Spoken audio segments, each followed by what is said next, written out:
नमस्कार, चंद्रकांत भाई भट्ट अमेरिका से।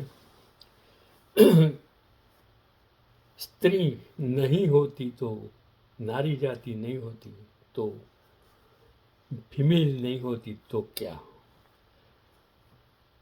ये दुनिया आज कहाँ से कहाँ होती, लेकिन एक स्त्री एक माँ, बहन, पुत्री, पत्नी के रूप में कितने रोल अदा करती है। लेकिन जिसने शादी ही नहीं की या शादी करके अपने पति को छोड़ दिया हो, जिस पुरुष ने शादी की और उसने पत्नी को छोड़ दिया हो, कुटुंब को छोड़ दिया, उसके क्या पता कि अपना दायित्व तो क्या होता है।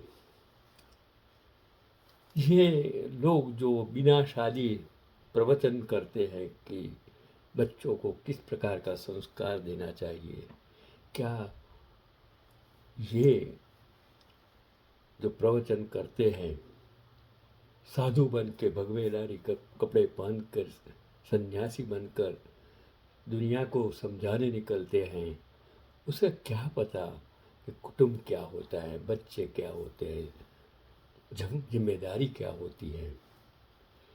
एक बार इंदिरा गांधी प्रधानमंत्री के रूप में सोवियत संघ के दौरे पर गई थी। उस समय सोवियत संघ और भारत के बीच बहुत अच्छे संबंध थे।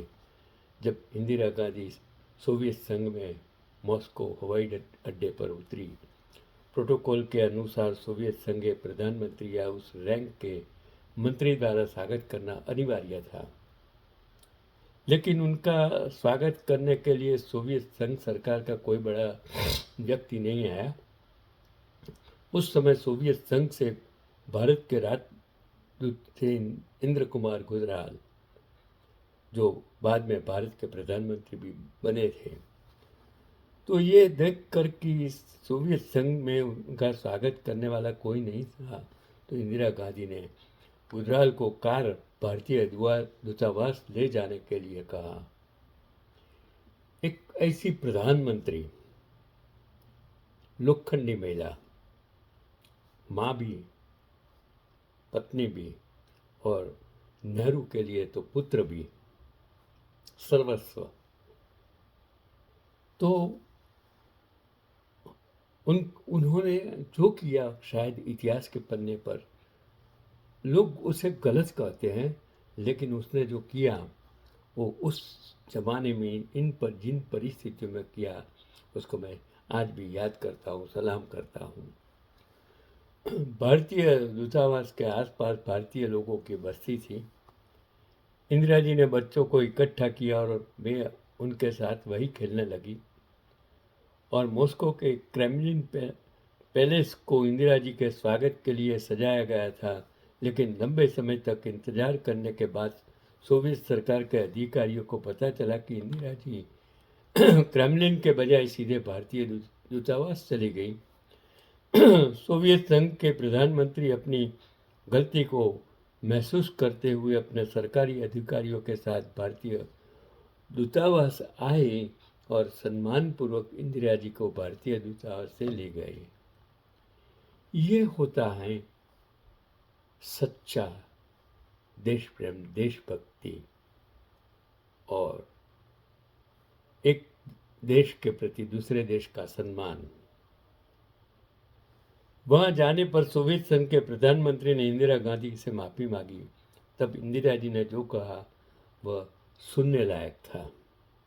देखिए, उन्होंने कहा कि मैं आपकी गलती से व्यक्तिगत रूप से बिल्कुल भी नाराज नहीं हूं, लेकिन एक प्रधानमंत्री के रूप में 600 मिलियन भारतीयों का प्रतिनिधित्व करते हुए मेरे पास अपने देश और वहाँ के लोगों की गरिमा बनाए रखने की जिम्मेदारी है, और इसलिए मैंने यह कदम उठाया है। आजकल जिस लोग सत्ता में हैं वो कहते हैं कि भारत की इज्जत दुनिया में हमारी वजह से बढ़ी। वो गलत है। भारत की इज्जत, भारत का सम्मान आपको जो मिलता है वो 140 करोड़ की प्रजा की वजह से मिलता है, वो आप भूल जाते हैं। अगर वो 140 करोड़ की प्रजा नहीं है तो आपको कभी, और इसके चुने हुए आप प्रतिनिधि नहीं हैं, तो आपको इतना सम्मान कभी भी मिल नहीं सकता है। 140 करोड़ की भावनाओं को सोचते हुए आप विदेशों में घूमते जाएंगे, अपनी प्रतिष्ठा बनाने की कोशिश करते जाएंगे, मेडल लेते जाएंगे। उस मेडल का कोई भी इम्पोर्टेंस भारत की प्रजा के लिए नहीं है, क्योंकि प्रजा को चाहिए महंगाई से मुक्ति, प्रजा को चाहिए अच्छी स्वास्थ्य और शिक्षा, सस्ती स्वास्थ्य और शिक्षा, उसको चाहिए शुद्ध हवा पानी और खुराक, उसको चाहिए सुविधाएं, इनको चाहिए बेरोजगारी से मुक्ति, जो आप नहीं करते हैं। आप विदेशों में घूमकर अपनी प्रतिष्ठा बनाने की कोशिश करते हो, इससे आपकी प्रतिष्ठा बढ़ने वाली नहीं है। वो डॉक्टर मनमोहन जो हार्वर्ड में पढ़े थे, जो देश के रिजर्व बैंक के गवर्नर थे, नाना मंत्री थे, बड़ा प्रधान थे, और आज भी उसकी इज्जत इसलिए है कि हार्वर्ड में उसके लिखे हुए पुस्तकों को पढ़ाया जाता है। वो महात्मा गांधी न तो बड़ा प्रधान थे, न तो कुछ थे, फिर भी आज दुनिया में उनकी प्रतिमा है। उनके दिए हुए अहिंसा के पैगाम को आज दुनिया मानती है।